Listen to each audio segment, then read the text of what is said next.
maioria das pessoas são muito influenciadas, todos nós somos muito influenciados pela opinião dos outros.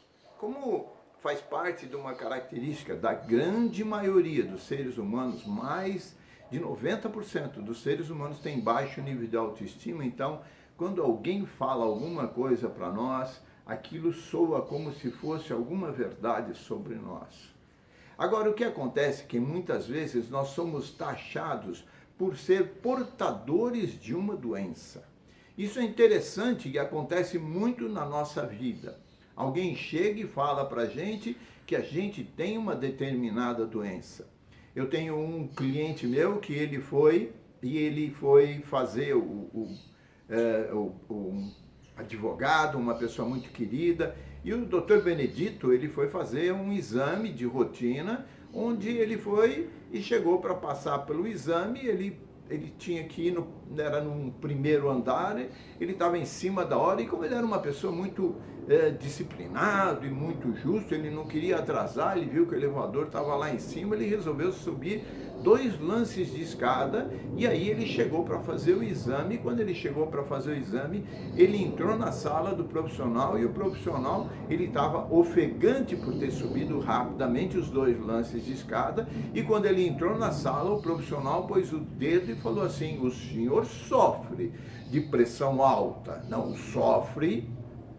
Aí ele arregalou os olhos, e ele chegou e balançou a cabeça, e o médico mediu a pressão, e a pressão dele tinha aumentado.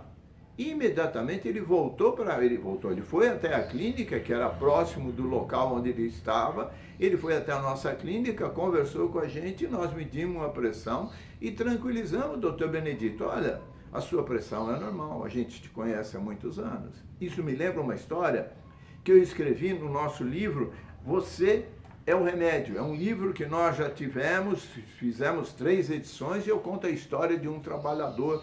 Esse trabalhador, ele era um homem que ele veio para São Paulo pequenininho, foi trabalhar na prefeitura.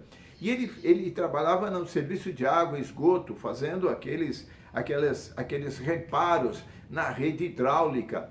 E ele trabalhava junto com o seu chefe, e numa ocasião, o chefe dele adoeceu, e ele ficou com a responsabilidade de um outro coordenador, de uma outra equipe, que levou toda a equipe para fazer um trabalho. E aí, quando chegou na área, o Severino começou a cavar o buraco, foi até lá encontrar o defeito, e ele trabalhava sobre sol a pino, e ele era um homem muito aplicado. E o Severino, quando ele chega e faz, depois de chegar lá, ele sobe, e ele vai e senta, e os colegas que estavam lá, eles vão continuar fazendo o reparo, e vão continuar fazendo a coisa. Quando chega o coordenador, esse que não conhecia novo, e viu ele sentado, e chegou e falou para ele: nossa, como você é relaxado, como você é folgado, como você é vagabundo.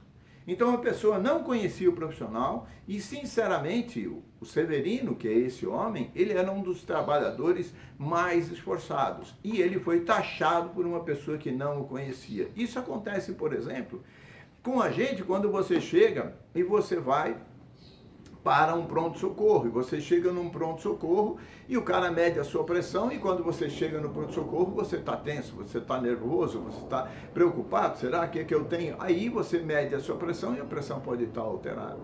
Então a gente percebe que isso pode ter uma relação muito grande, e a doença pode estar sendo criada com você. Então é muito comum a gente taxar as pessoas com frequência. Eu escrevi isso até numa série onde a gente fala, preste atenção, é uma série que a gente fala sobre o uso de antidepressivos, onde a gente fala como a gente é taxado, como a gente é rotulado dentro da medicina. Vocês imaginam que hoje em dia a glicemia é por volta é possível até 99. Então você hoje, se você altera um pouquinho esse valor, se você tem um pouquinho a mais, você já é taxado como um pré-diabético. Isso é muito sério, que você começa a ficar com medo. Nossa, eu vou ser diabético daqui em alguma coisa. Quer dizer, isso é uma coisa chata dentro da medicina. A glicemia era considerada normal até 12, 15 anos. Há 12, 15 anos, como 100, 120 era considerado uma taxa normal, agora é 99, então mudou essas rotulações. Hoje, a pessoa fala muito do colesterol como uma coisa que ataca o nosso coração e que leva você até um infarto. Então olha, você tem colesterol aumentado, olha, você vai ter infarto, você vai chegar, isso ataca seu coração e as pessoas entram de novo dentro do medo. Isso daqui é uma coisa que assusta a pessoa. Agora, eu escrevi no livro Essência da Homeopatia um artigo muito interessante que a gente fala de uma pesquisa que foi feita nos Estados Unidos no ano de 2000 a 2006, examinando 136 mil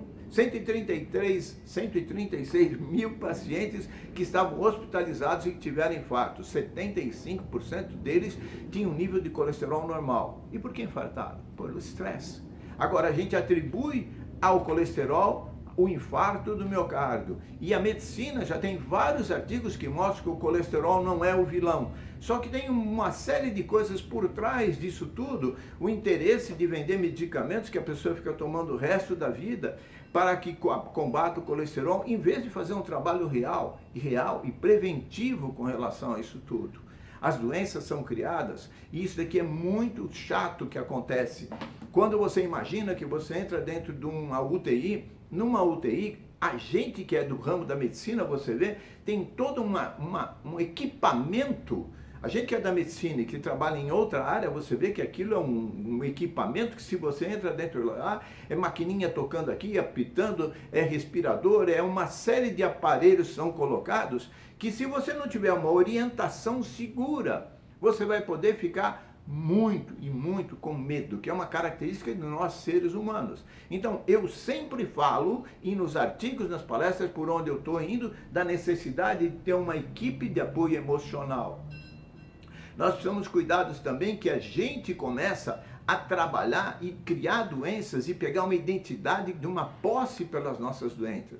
Eu escrevi no livro Você é o Remédio uma coisa muito importante. Você fala sobre a doença como se ela fosse uma posse sua. A minha insônia, eu falo sobre o meu reumatismo, a minha ansiedade, eu falo sobre as doenças, sabe, a minha depressão como se fosse uma posse, como se isso fizesse parte da sua identidade.